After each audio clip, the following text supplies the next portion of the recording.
tiny little village, and there's a man called Moshe who lives in this village. He has a wife, he has children, and he's the cobbler of the village. So every morning he goes to his shop, he opens his shop, and the whole day he sits and mends shoes.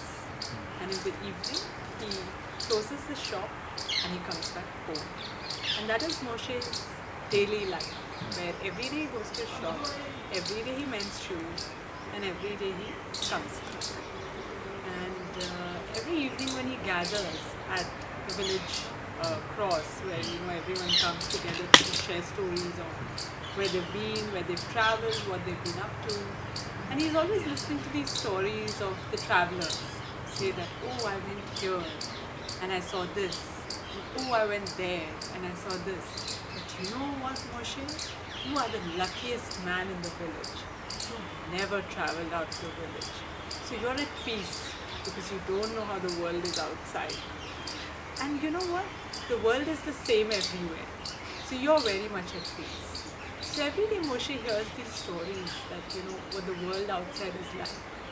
And over a couple of months, he develops this desire that, oh, do I want to see the world outside too? Because I'm hearing so many stories. But maybe not also. Because he's also very happy with his little shop and his little home. So one day, Moshe happens to be in his house and his wife is a little angry with him and she's nagging him. The children are a little noisier than the day before, and he's also got this desire growing in him to see the world. So he just gets up and he starts walking.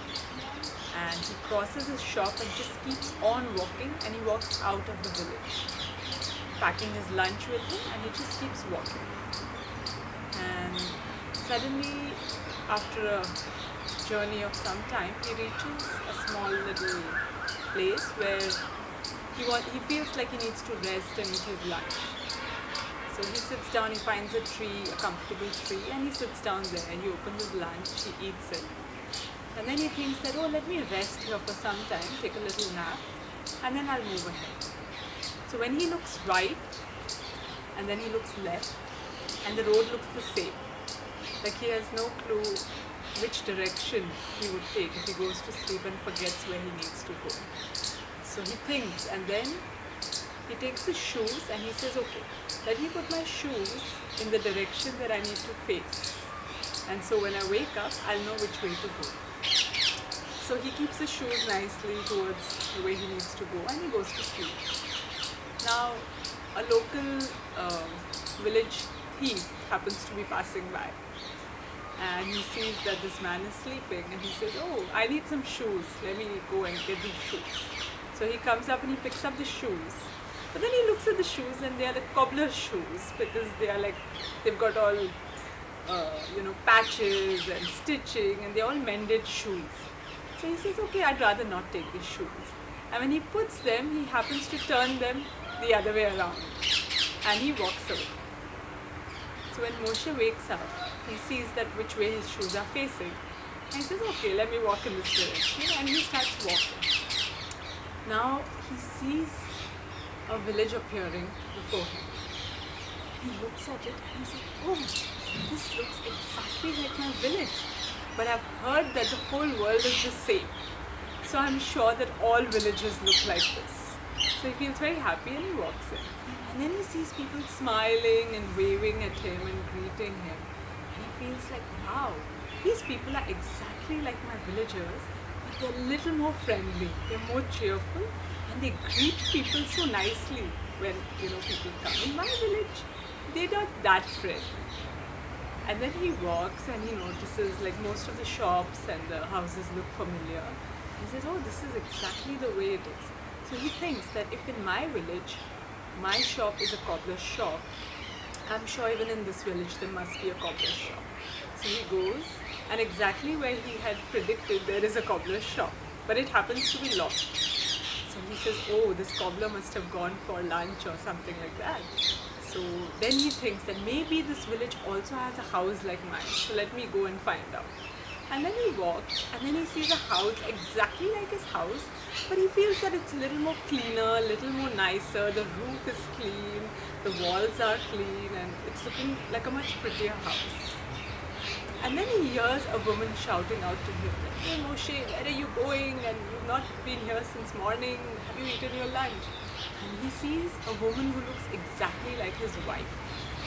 So he thinks that, oh wow, so this village and its people look exactly like my village and my people. So I must interact with them and get to know them more. They're more friendlier and nicer than my village people.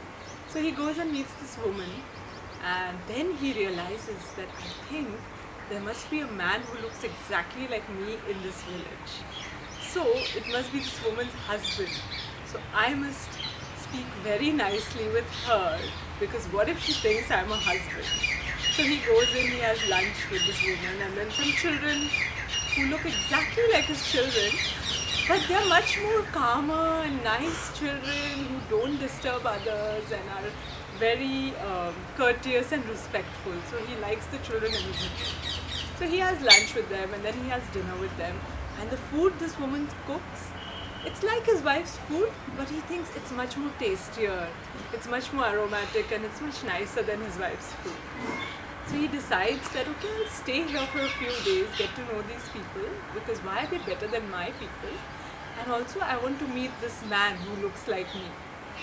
So the next day morning he thinks, this man must be away out of the village.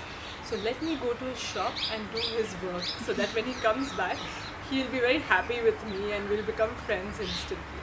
So he goes to the shop in the morning and he starts mending shoes.